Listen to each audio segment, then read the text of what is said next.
You're listening to Answers from the Akashic Records, a world of empowerment service from Aingeal Rose and Ahonu.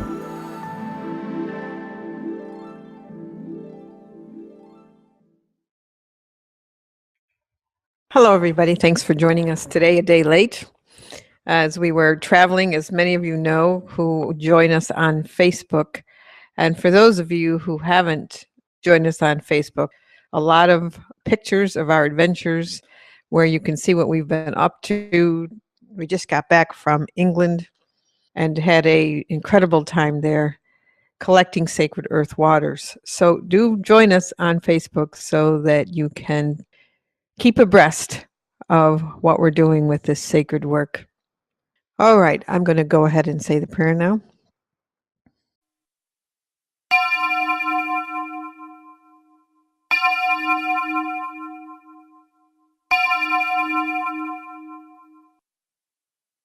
Beautiful green blue light here today, Ahonu, and so you say the prayer. So don't be shy, everyone, about posting your questions. Okay, the first question in the lineup that we have today is about Mary Magdalene. Is Mary Magdalene buried in Provence in France? Well, I think it's kind of amusing because she pops in here right away and says, I'm not buried at all. I think she's talking about her spiritual self. Yes, her bones are buried in that area. Yes, she's saying. Okay, our next question. What area of France or Europe has the most pure info about Mary Magdalene and Jesus? You know, I do feel that area up through Provence is saturated with her memories and her frequency. But she's saying that they actually traveled extensively through various parts of Europe. There are particular places that she loved. It looks like there's a particular holy well in an area near Provence in the countryside that she leads people to, that she spent a lot of time in contemplation. So she actually says all up through that area, and it's palpable. In other words, if you would happen to be in that area, you would feel where she is. You would be led to places, you'd be guided. And that all has to do with what your purpose is. So she's saying it's actually quite extensive, her travels during that time period. But there are pockets. And they don't feel like they're religious sites necessarily. There are pockets where she's led, where you'd feel her energy. But I think the most important answer I'm getting here is she's letting me know that she is very alive in spirit. So even if someone were to go there and look for her actual burial site, she amuses at it because it makes the point to say, that's where my bones are buried. But it isn't necessarily where her spirit is located. Do you understand? Okay, our next question. How has the elite, including the churches, used ley lines and energy grids around the world? Well, what I find interesting in the first answer is they're saying that ley lines, and for those who don't know, ley lines are particular energetic lines that run across the planet in a latitude and longitudinal way. But what I'm seeing here is that they're also vertical. There's actual vertical points of intersection where ley lines cross. So we're looking at something that creates a bit of a star pattern, because you've got ley lines can cross one another at particular points on the earth. But where they do, it always creates a vertical line as well. And that vertical line seems to be a bit of a portal structure. Okay, so they're showing me the image of a star pattern. Not like a 5-pointed star where if you were to draw it on a piece of paper, it would look like a pentagram. It's not the star shape I'm seeing. I'm seeing more like a star burst of energy at these points. That's the first thing I need to say about those lines. The second thing is with the churches is when they would put a structure right on top of where they knew there were intersecting points. And I do see a lot of dowsing going on. It seems to me that the people of old, even up through the priest and people like that, would hire dowsers, or they would go to places that other civilizations used to use to discover particular ley line crossings. And they would build their churches on these points and concentrate the energy where the altar was to enhance the energy and the power that went there. Okay, now a lot of the church spires, the ones with the pointy tops, also would utilize those energy lines and beam frequency from the top. Okay. So what I'm seeing is it isn't necessarily that they transferred messages through those ley lines. It was more that they would harness energy, and that energy would affect people in a particular location, for example. What I'm seeing really is that the churches, and not just churches, I have to be clear, there would be civilizations before churches that would harness earth energies for their own particular purposes, whether they be religious or they be for manifesting or whatever. But I think the most important thing is that there is this utilization by churches of this earth energy, and that's how they would actually use it to magnify their masses and their other agendas, basically. But they're using the energy of the earth and the earth's electromagnetic grid to enhance what they're trying to do. Our next question: is it really possible for the earth to change for the better? You know, what I hear Source saying is yes, there's layers of earth. It's showing me there's different realities of earth. So if you imagine the earth as a globe, what I'm looking at are different layers of earth that are still considered the earth. And there's lots of higher states of consciousness in some of those earth realities. What we're looking at now in our normal, I'm just using that word for example, by the way, earth reality is we are looking at the lowest, well, there's one or two levels lower than what we're at right now.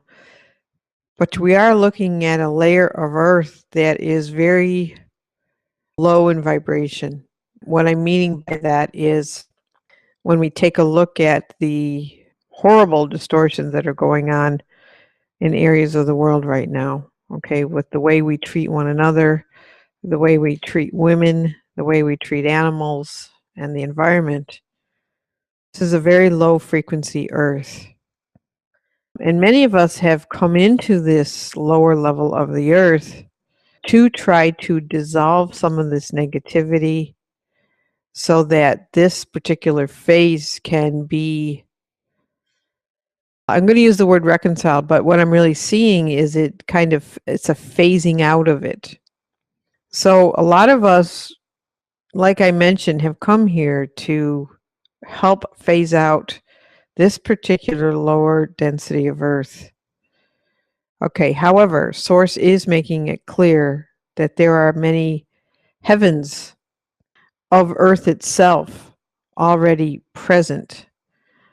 Okay, and you can align yourself with these higher levels of earth, and one of the way you do so is you can deliberately meditate with the purpose of going to these other levels and explore them.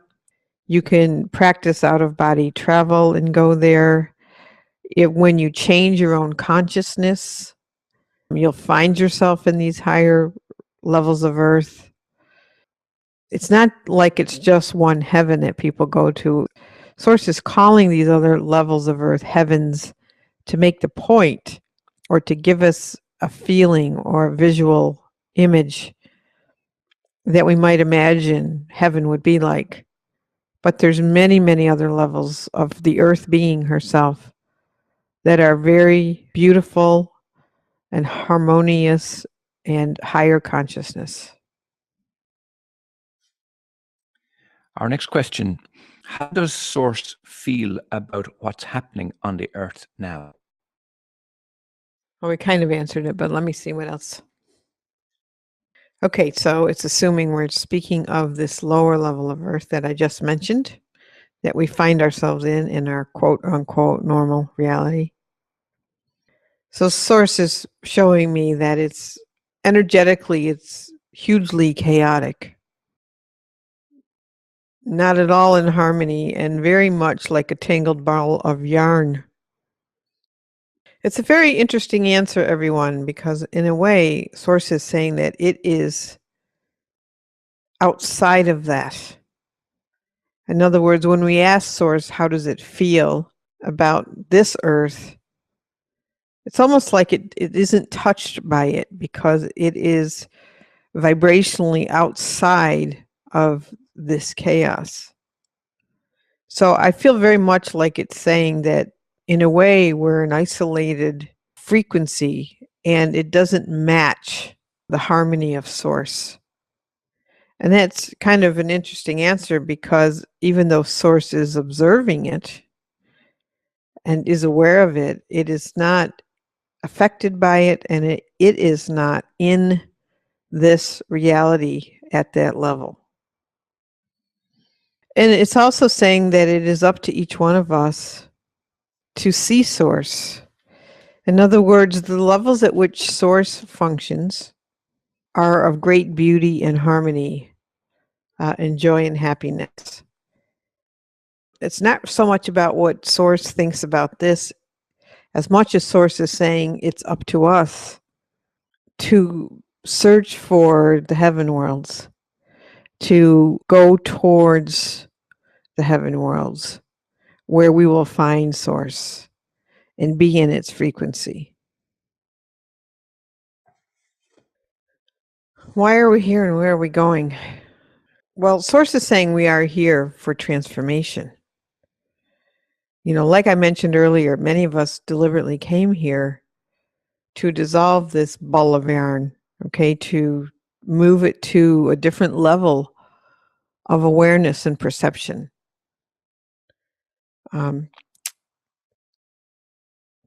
And some of us are here for our own particular soul purposes that we may have contracted for in the beginning when we came, that could only possibly be worked out or overcome at this particular level. Or perhaps some of us are working off some karmic things that have happened here in other lifetimes.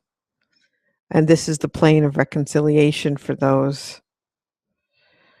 So there's lots of reasons why we've come here. But what Source's intention really is for all of us is that we look for God. We search for God. We look for the God worlds. We look for aligning ourselves once again with those particular frequencies. Somebody inevitably is going to ask, well, how do we do that? And what Source is saying is it's just a matter of willingness. Your intention or your desire is 3/4 of the battle for what you experience.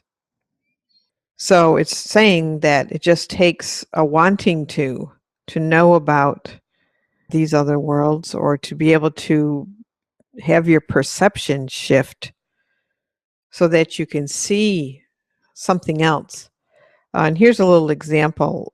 In the particular bodies that we all have now, we all have the potential for higher gifts. And those gifts include not only psychic awareness, mental telepathy, healing one another, the ability to see auras, time travel, teleportation, bilocation, These are some of the things that when this particular body of ours becomes activated spiritually, those are some of the effects. So when you look to align yourself with a heaven world, you'll see evidence of it because you'll start seeing auras around things. You'll have greater experiences of love. You'll feel a unity with everything. You'll have natural compassion, want to share and give. You'll be more consciously aware of everything in your life, whether it's your teapot or your cup of coffee or your plants or animals. You'll start to have an awareness that all life is alive and it responds to you. What Source would love for all of us is to increase or stimulate our own abilities so that we can see at different levels. And as many of you know, I've taught many manifesting classes throughout the course of my life through the process of transformational writing. And just in writing, just in making a list of your desires, if you were to put a desire down where you would say, I want to experience the higher planes of Source while still in my body, just that alone, say, this is my desire. That's all you have to do, and because things will start shifting for you right away. I just want to make a point to show you that it's as easy as willingness. What would be the highest thing that we could achieve on Earth? Love is what Source's first answer is. Cosmic love. Universal presence. The awareness of the all that is. Miracles in your life daily. Natural manifestation of desires. Synchronistic flow continually. Greater and greater awareness of Source on multidimensional levels. The ability to actually travel to different dimensions and bring yourself back. Freedom from the body in the sense of not being subject to death and illness and decay. It really feels unlimited, actually, Ahonu. Hold on, everyone. Our scribe is busy. He's got one pen behind his ear, another one in his hand. If you could see the picture. Sorry about that, folks. Our next question is about the ending of evil and suffering, which is something we all aspire to indeed. Is the ending of evil and suffering and lack something that is attainable on Earth? Yeah, we've addressed that a little bit, but let me ask Source, because we are in a very dense level of Earth when I look at the different levels. So what I'm hearing from Source is that in order for that to happen, because the question is it something that is attainable on Earth? Well, Source is saying that it is attainable on Earth. It requires the collective to get to the place, however, where it has reconciled its polarities. And in that answer, feeling it's talking about like people have to have resolved their past lives. They have to want to move out of this entire dualistic consciousness the way it's playing out now. Now, Sources say this is hugely attainable when people lose the desire for this. In other words, it's because people are still going back and forth between positive and negative desires, positive and negative thinking, positive and negative judgments, wanting people to get theirs. We still want retaliation for things. Until we move out of those desires, we're not going to see a world that is devoid of suffering, because those sorts of things cause suffering. Those divisions cause suffering and continual suffering, because it's not possible that what you wish or how you see does contribute to the whole consciousness picture. It contributes to the collective. So whatever your desires are, whatever your motives are, whatever your thoughts are, if they're in the negative polarity, then that just makes more of it. You see, whatever polarity you're in whatever polarity you devote most of your energy to, that's what we make more of. So when Source says we need to lose the desire for judgment and negativity and retaliation, and indeed we need to stop perceiving things as enemies to us, because that brings up a whole other little reality system that happens when we do that. It all has to do with our hearts and our desires and the quality of our thinking and our motives. This is what causes a world of suffering, because as long as we do not want the highest and best for any aspect of this creation, to that degree, we will still stay in the polarities. It looks like this participant, Aingeal, was looking for what is happiness. What is happiness, Ahonu? Asking Source, what is happiness? So Source is saying that life is happiness. And that may sound like a simple answer, but the fact that things can be and live and experience and observe is happiness. But there's more to it, so hang on. It's saying it's allowing things to be. It's allowing life to be without interfering. Now you could take that and look at all the ways that we try to interfere with the life process. We try to interfere with other people's lives who we think are not doing what we want them to do. People may consider us an interference. I think basically it's saying to take a look at all the things that we try to change. You know, not necessarily that you're trying to change your own life, but in a way it is included. But by wanting something to be different than what it is, that's a big part of the problem. Because happiness is just an acceptance of life and the allowing of things to be without trying to distort it or make it different. Okay, and it doesn't mean that you never take action on something personally, but it's more talking about all the different life forms that are here and the rights that those life forms have to be experiencing life. Happiness is when you can allow that to be without trying to destroy it or make it different or mold it to your own idea of what you think you want it to be. Our next question is about sacred geometry, and it's to do with the sine wave. What is the sine wave and what does it represent? Okay, and for those who don't know what a sine wave is, it is that line, isn't it, kind of, Ahonu, when it goes up like a big curve and then it goes down underneath and has a lower curve and it comes back up again? It's like a frequency wave. So I imagine the question is, from the participant's point of view, what is that? What does it represent?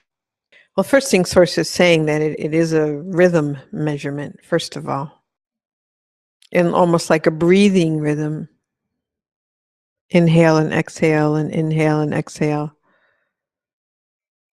Like a heartbeat rhythm. Okay, hang on. Ebb and flow type of image I'm getting. But I think if I could define it from what I'm experiencing, it feels like it is like a breathing rhythm. Up and down, in and out, positive and negative, light and dark, pushing and pulling, that sort of cyclical movement. Our next question: are we meant as a species and as a solar system to move beyond cycles? When we talk about cycles, we're talking about this rhythm, up and down, in and out, the polarities we mentioned. We're talking about the earth going through cycles of light, what's it, golden age to dark age, back on up through, again, these cycles where magnetic poles can reverse, periodic points in history where things change. Is it inevitable? I think is the question. Is that correct? Or is that the way it's always going to be, where if you're going to move down into a dark age, and we could say that we're into the lowest point of the dark age, supposedly, and we're supposed to be back up on our way, where we'll begin a cycle that will reverse and head toward another golden age. Okay, so we're wanting to know, is this the way it's always going to be? All right, so Source is bringing in a little bit about timing here. So just a minute. Cycles have to do with a particular pulse, which seems to connect to timing. I can feel these pulses, that's why I'm hesitating. They seem to be going boom, boom, boom, boom. Okay. Source is taking these pulses that I feel I'm hearing and putting them into my body as if they were heartbeats. So the cycles have to do with timing and rhythms and heartbeats. So hang on now, because it's having me feel it in my own physical heart. So it's saying that as long as your physical heart is beating, you will be in timing, and because you'll be in timing, you'll be in rhythms, and then you'll be in cycles. This will be the way of it until we all live only from our hearts. And the ideas that we have of division dissolve into the unity.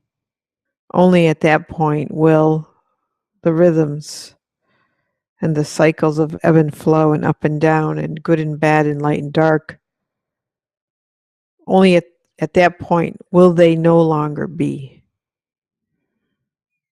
And it's making it clear that there will still be life, and lots of it. It'll just be of a very different quality.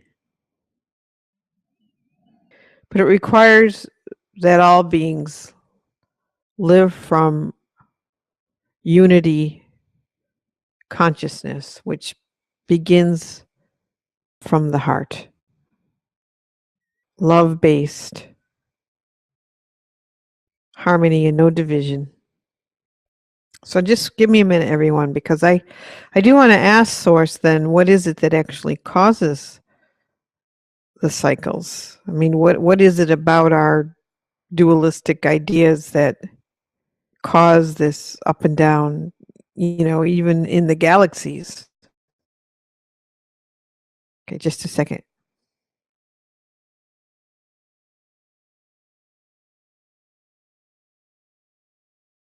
I feel a lot of pressure when I ask this question, as if I'm out in the cosmos and I'm being pulled on and pushed by forces, stretched and then let go. It's all about vibration and frequency, Source is saying. So what I'm feeling is, way out into the cosmos, there are still vibrations that are not at rest. In other words, conflicting frequencies, conflicting vibrations that don't harmonize or they don't match. And as long as that process is going on, there's always an attempt to balance.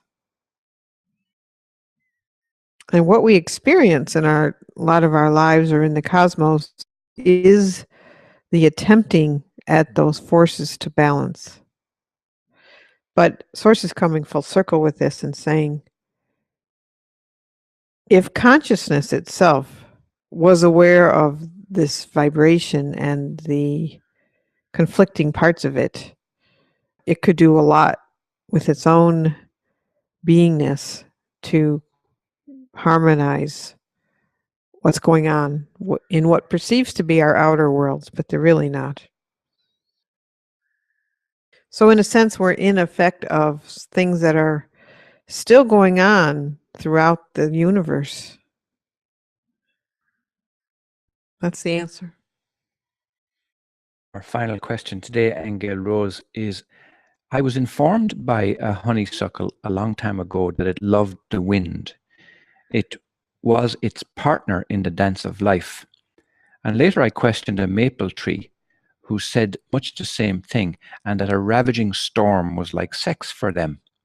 I would like to know what Source says about this and what the plant life or its consciousness thinks of us humans. All right, well, there's a few questions in there, so go back and pick a particular part of that for me. Okay. Do plants perceive the wind like as if it was sex for them in a dance of life? All right. Well, what I'm hearing is it depends what kind of wind. There are winds that are pleasurable, sensual, musical, but also plants that are angry, or I'm sorry, winds that are angry and harsh. So it would depend what kind of wind. That's the first answer I'm getting from the plant's point of view. Okay, what's the next part?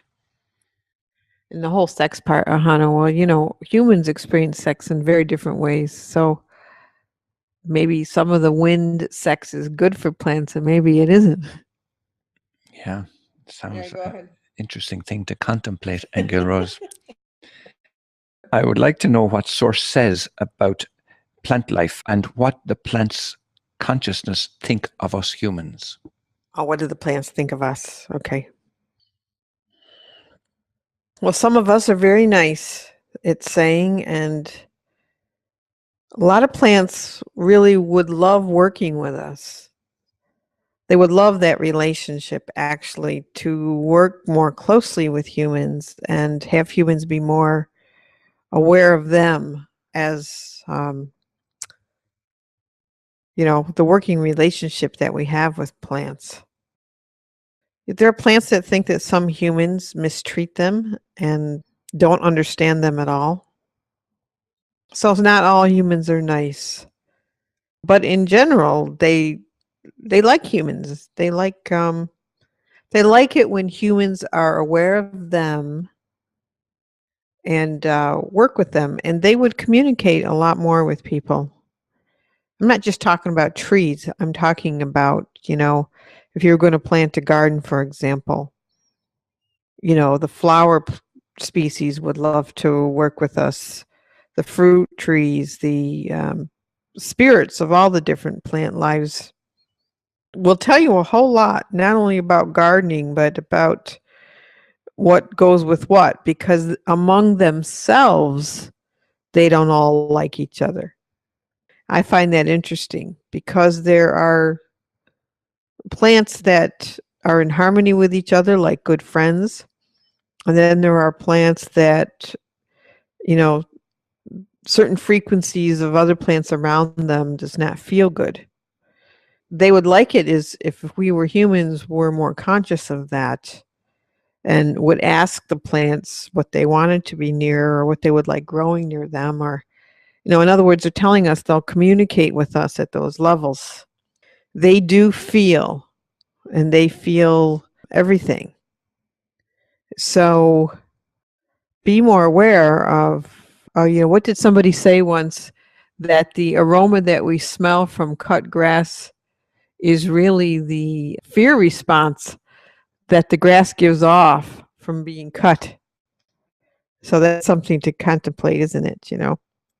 But generally, they like humans. They would love a more working relationship with humans, a much more conscious, awake relationship with humans. All right. Does bring us to the summary of our session today, number 39, Answers from the Akashic Records Open Forum.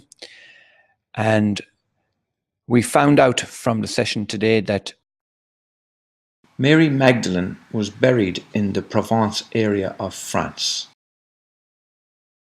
Ley lines are horizontal and vertical points of intersection of earth energies. The crossing points of ley lines create a starburst of energy up, down, and horizontally across the landscape.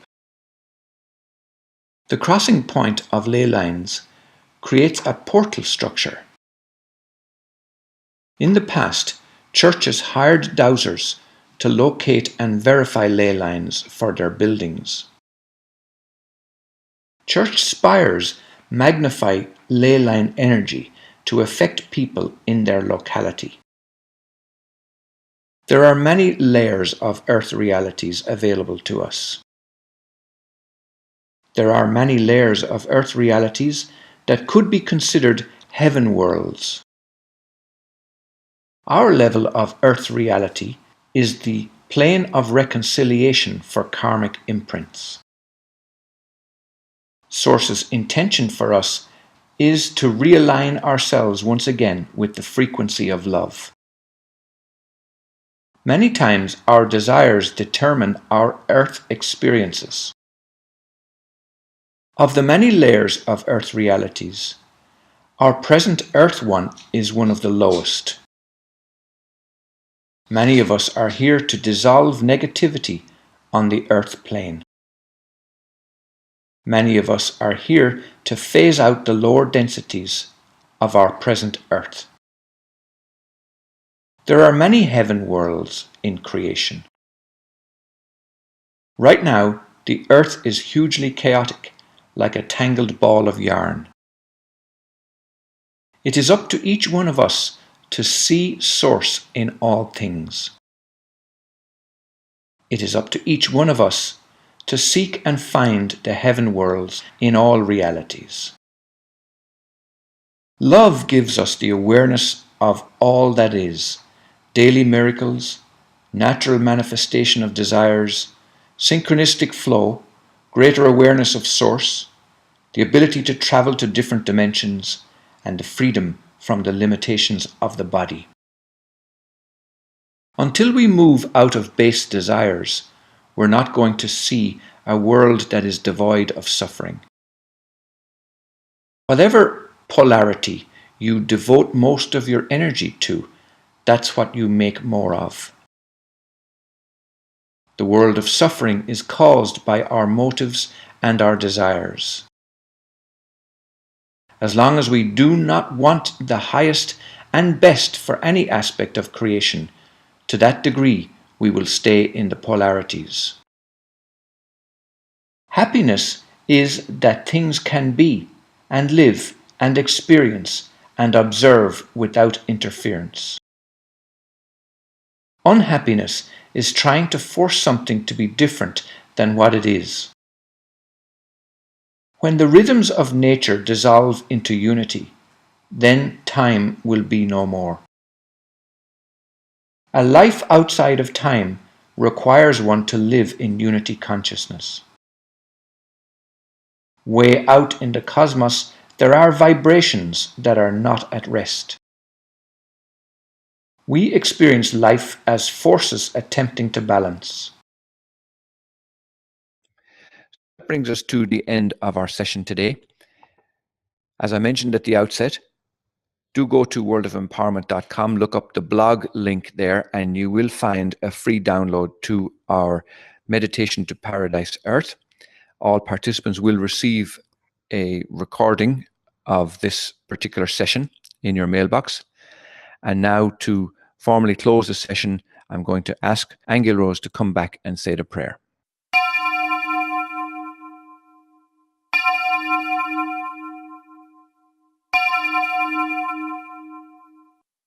All right. Thank you, everyone, for your wonderful questions today. All right. And you can also be checking our World of Empowerment website for the next session, which I'm not sure what it is, but the dates will be on there if you search through the events calendar. Enter your comments on worldofempowerment.com. We appreciate you all being here and for participating. We love you all so much. So until next time, thank you and blessings. You've been listening to Answers from the Akashic Records, a World of Empowerment service from Aingeal Rose and Ahonu. To get the profound statements from the Akashic Records in your mailbox each week, log on to worldofempowerment.com.